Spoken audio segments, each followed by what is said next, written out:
从垃圾桶找了个旧传动轴，做个机床上的滚花装置，看看效果怎么样。接下来看视频，加持在机床上，看下平衡度是不是符合要求。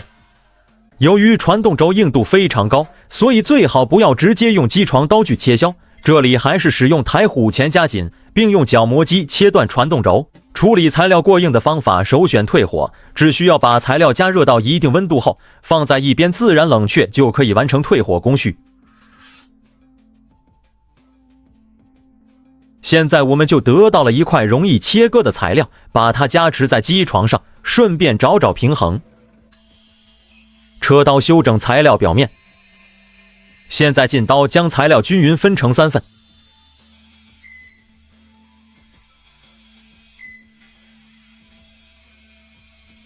在第一份材料上刻出4条浅浅的凹槽，第二份材料刻2条略宽的凹槽，挑选合适的钻头，对材料中心进行钻孔，方便取下这些滚花轮。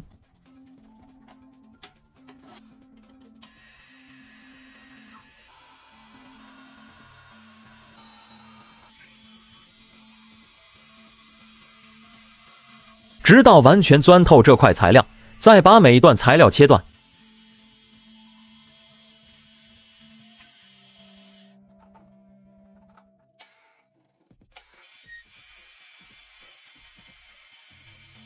分别给钻孔的边缘进行倒角处理。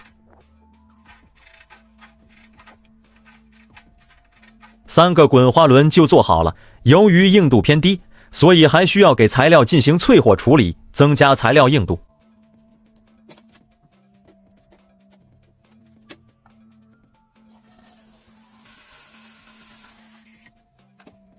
与材料退火不同的是，淬火需要把加热的材料瞬间冷却下来，加热的材料原子间的振动加剧，瞬间冷却后，材料回归到原有的晶格结构，从而获得所需的力学性能和物理性能。现在打磨掉材料表面的杂质，我们还需要一根用于机床加持的横杆，很容易加工，这里就不做赘述了。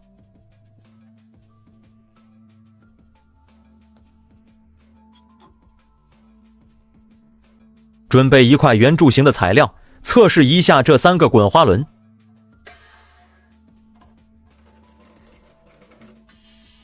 首先削平材料表面，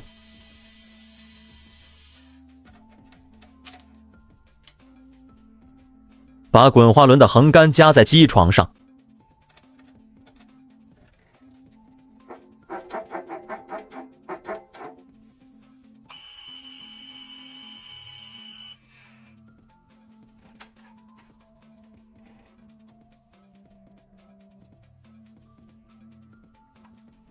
安装第2个滚花轮，看看效果。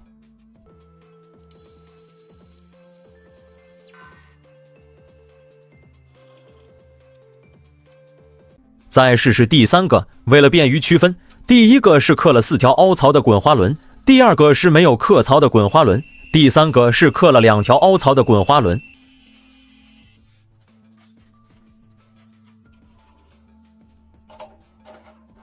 最后一个滚花轮效果不好，第1个和第2个滚花均匀，效果不错。喜欢这个视频的可以关注我，下期再见。